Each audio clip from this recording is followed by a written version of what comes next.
Me llamo Ricard Jové, tengo 18 años y mi mejor ranking es 552 de España de todas las edades. Yo juego al tenis desde los 10 años. Para mí el tenis representa una forma de vida, un estilo. Si tuviera que resumir el tenis en una sola palabra, sería pasión. Mi jugador preferido es Rafael Nadal, sin duda, porque es un jugador que lucha todo y incluso con sus altos y bajos siempre está ahí, dándole todo. Para mí, el orden de prioridad actualmente, a una edad avanzada, es la parte mental es la más importante, la parte física es luego y para acabar la parte técnica, donde a estas edades todo el mundo tiene la misma técnica, por así decirlo. Para mí la diferencia entre entreno y partido es cómo juegas. En el partido estás para competir, en el entreno estás para practicar y mejorar los apartados técnicos, físicos o mentales. Para mí lo que cambia en un partido en comparación al entreno es que en el partido vamos a competir, a ganar, por así decirlo, haciendo lo que hace falta y no enfocándonos en un apartado práctico.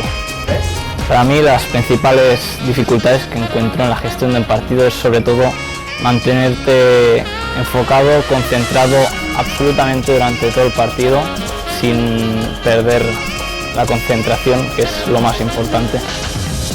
Después de un error no forzado, las palabras que normalmente expreso son "me cago en Dios", cualquier chorrada que me venga a la cabeza. Cuando hago un error no forzado suelo bajar cabeza o preguntarme el porqué, una cara de asco, cosas parecidas.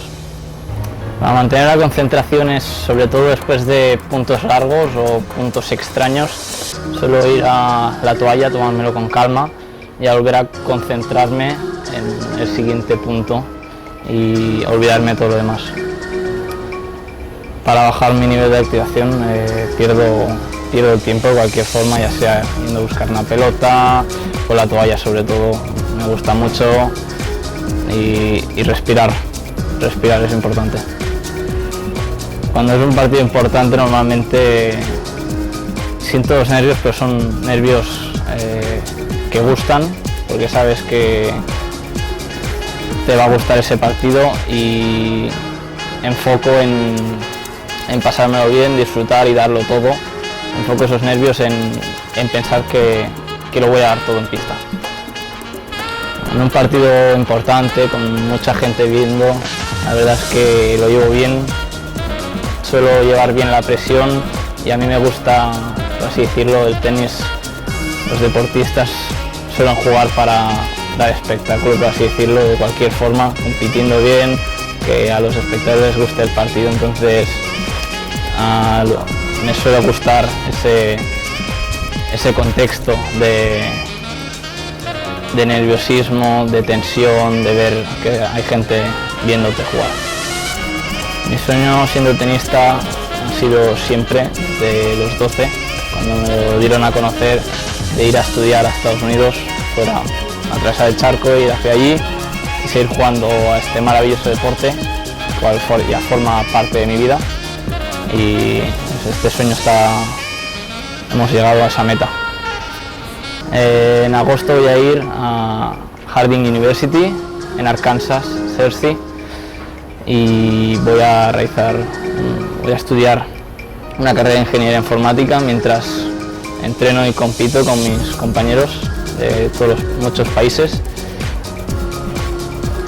El mental coaching ayuda a entrenar esa parte mental que muchos deportistas a los jóvenes no entrenan, sino que se centran más en la parte física o técnica y suelen dejar aparte esta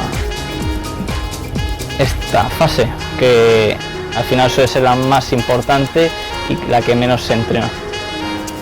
Yo de esta parte he aprendido mucho a controlar mis emociones y los nervios antes de un partido, ya que los nervios también afectan mucho a cómo te encuentras en un partido. Si estás muy tensionado y puedes llegar a acabar más cansado de que normalmente estás. Sí, recomendaría a cualquier deportista o no deportista, aunque mental coaching está, pero todo lo mental va muy bien para la vida, para mejorar esos momentos de tensiones, y en la vida y en el deporte es muy importante la parte mental, ya que al final es lo que marca la diferencia.